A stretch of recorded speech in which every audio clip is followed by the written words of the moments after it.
जय माता जी दोस्तों। मैं हूँ अर्चना तिवारी। स्वागत है हमारे चैनल ज्ञान की बात विद अर्चना चिंतामणि में आप सभी लोगों का। कैसे हैं आप लोग? ये बताने के लिए कमेंट बॉक्स में जय माता जी हर हर महादेव जरूर लिखिए।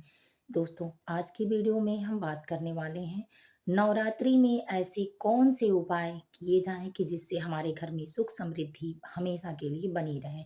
और ये यही मौका है कि जिस समय आप कर सकते हैं।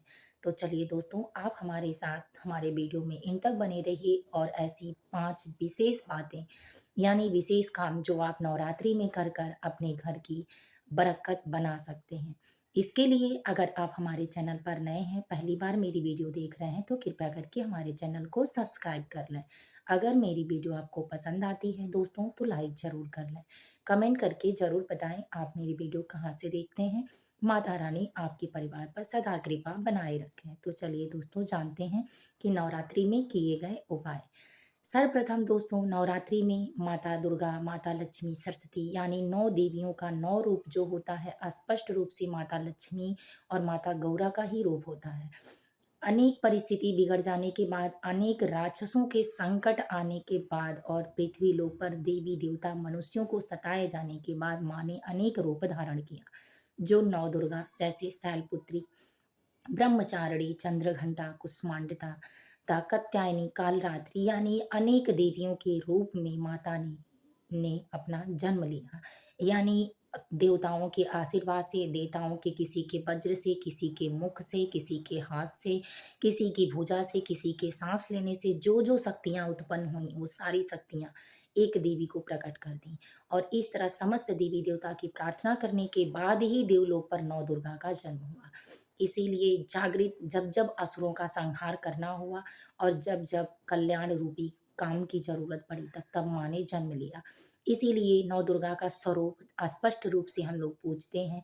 इसलिए पूजते हैं कि जब देवी देवताओं की और मनुष्यों की माता ही सुनती थी और तुरंत प्रकट होकर असुरों का संहार करती थी, तो हमारे भी दुखों और विपत्तियों का नाश करेंगी।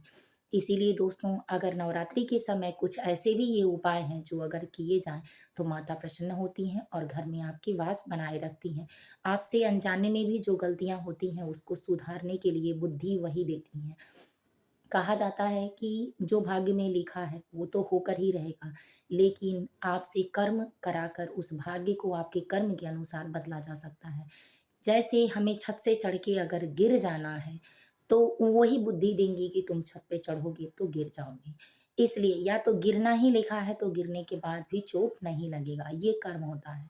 इसीलिए कहा जाता है कि कर्म बहुत बड़ी चीज़ है, भाग्य, तकदीर और लकीर को बदल देती है। जितना धर्म का कार्य, अच्छा कार्य, पुण्य का कार्य करते हैं हम, उतना ही हमारे जीवन में सुख समृद्धि बढ़ती है।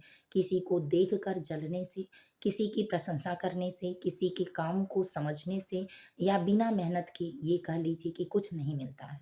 इसीलिए जब आप कर्म सकारात्मक रूप से करते हैं तभी सकारात्मक शक्तियाँ आप में प्रवेश करती हैं। जब आपका दिमाग सकारात्मक सोचता है, कर्म को करता है तो एक उम्मीद होती है उसके अंदर और वही उम्मीद आपके अंदर जन्म लेती है तो वही सकारात्मक शक्तियाँ आपको देती है सही काम करने के लिए। तो आज वही सही काम करने के लिए मैं बताने जा रही हूँ 5 ऐसे टिप्स जो नवरात्रि के दिनों में आप अपने घर में करते हैं, तो आपके घर की आदत भी बन जाएगी, लक्ष्मी भी बसी रहेंगी और आपके अनेक कार्यों के लिए करने के लिए क्षमता बरकरार रहेगी, नई-नई बुद्धियाँ आएँगी और नया-नया काम आप आसानी से कर सकते हैं। पहला काम दोस्तों, अपने घर के पे नवरात्रि के दिनों में शुरुआत से लेके 10वीं तिथि तक यानी पूर्णिमा से पहले आप किसी भी दिन नवरात्रि में कर लें तो ज़्यादा अच्छा माना जाता है।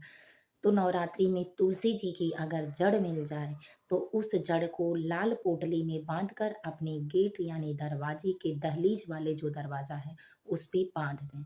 ऐसा करने से लक्ष्मी आपके घर में बसी रहती हैं, भगवान विष्णु और माता लक्ष्मी की कृपा शेष होती है जिसमें सारी देवियों देवताओं का वास होता है। तो ये रहा पहला टिप्स कि माता तुलसी पवित्र हैं और तुलसी की पूजा नवरात्रि में करने से आपके घर में सुख समृद्धि तो बनती ही है, इसके साथ आपके घर में लक्ष्मी टिक जाती हैं यानी बस जाती हैं आपके घर पर। और वो तुलसी को ही देखकर अनेक बाधाएँ आपके घर को छूती नहीं हैं। क्योंकि भगवान विष्णु का प्रिय जो भोग होता है वो तुलसी जी का होता है। और तुलसी उन्हें जैसे माता लक्ष्मी प्रिय हैं एक रूप में, वैसे उनकी हरि भी उनकी हरि यानी हरि की प्रिया भी तुलसी कही जाती है। तो इसीलिए तुलसी की जड़ या तुलसी की मंजरी दोनों में एक कोई आप लाल पोटली में करके अपने घर के दहलीज पर बांध सकते हैं। दूसरा, कपूर की आरती, कपूर और लवंग जला के अगर नवरात्रि में आप अपने घरों में आरती करते हैं, तो सकारात्मक शक्तियाँ आपके घर में उत्पन्न होती हैं, नकारात्मक शक्तियाँ आपके घरों से भाग जाती हैं। ऐसा करने से आपके घर में शांति बनी रहती है, कलह-क्लेश नहीं होता है, माता लक्ष्मी का वास होता है, सूक्ष्म कीटाणु वैज्ञानिक दृष्टि से भी मर जाते हैं और ऐसे में बीमारियों का खतरा आपके घर से टल जाता है, सुख समृद्धि आती है।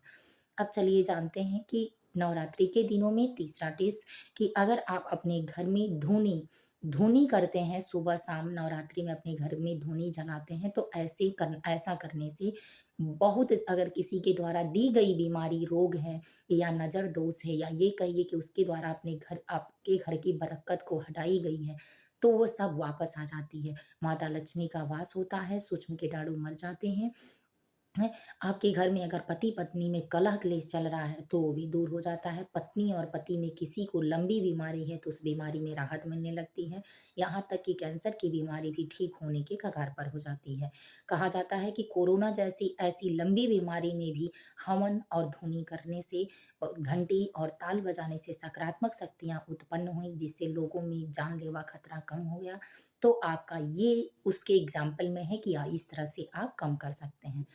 चौथा उपाय कि नवरात्रि के दिनों में घंटी, घंटा, शंख, डमरू, ढोलक इसीलिए बजाया जाता है कि माता का भजन कीर्तन करने से सकारात्मक शक्तियाँ आपके घर में प्रवेश करती हैं, नकारात्मक शक्तियाँ दूर हट जाती हैं। जहाँ साक्षात लक्ष्मी का पूजन होता है, वहाँ माता लक्ष्मी निवास करती हैं। इसीलिए नवरात्रि के दिनों में महिलाओं को डाँटना, बोलना या अन्य कोई ऐसा विशेष काम जिससे कष्ट हो, लक्ष्मी रूपी माता का लक्ष्मी इसीलिए कहा जाता है कि पूजन करते समय भी अपने घर की लक्ष्मी का पूजन पहले करें, बाद में माता दुर्गा का पूजन करें, माता दुर्गा प्रसन्न होती हैं।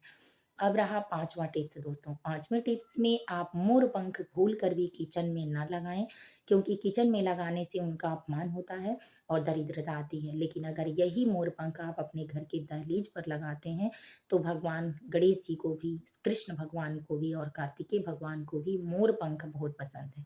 मोर पंख कार्तिकेय भगवान की सवारी के रूप में, गणेश जी कृष्ण जी के ही रूप में हैं, तो उनको अपने सर पर लगाना, माथे पर लगाना बुद्धि के दाता हैं और कृष्ण भगवान का तो सर ही मुकुट से ढका हुआ है मोर पंख से। इसीलिए मोर पंख का यूज़ अगर आप करते हैं और घर के दहलीज पर, तो नकारात्मक शक्तियाँ और दूसरों के द्वारा भेजी गई शक्तियाँ आपके घर में प्रवेश नहीं करती हैं।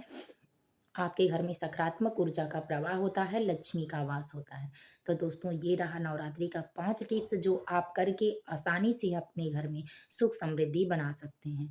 और हर घर की महिला का कर्म होता है कि वो अपने घर को अच्छा बनाने के लिए अनेक उपाय कर सकती है। तो ये तो पूजा पाठ के उपाय हैं, आप आसानी से कर सकते हैं। तो दोस्तों अगर पसंद आया हो वीडियो तो लाइक कर लें, चैनल को सब्सक्राइब कर लें। फिर मिलूँगी एक नए वीडियो में नए ज्ञान के साथ। तब तक वीडियो मैं यहीं एंड करती हूँ। जय माता दी, हर हर महादेव। उम्मीद है माता लक्ष्मी, माता सरस्वती आपके घर में वास करें, आपके बाल बच्चों पर अपनी कृपा बनाए रखें। जय माता दी, कमेंट बॉक्स में ज़रूर लिखें।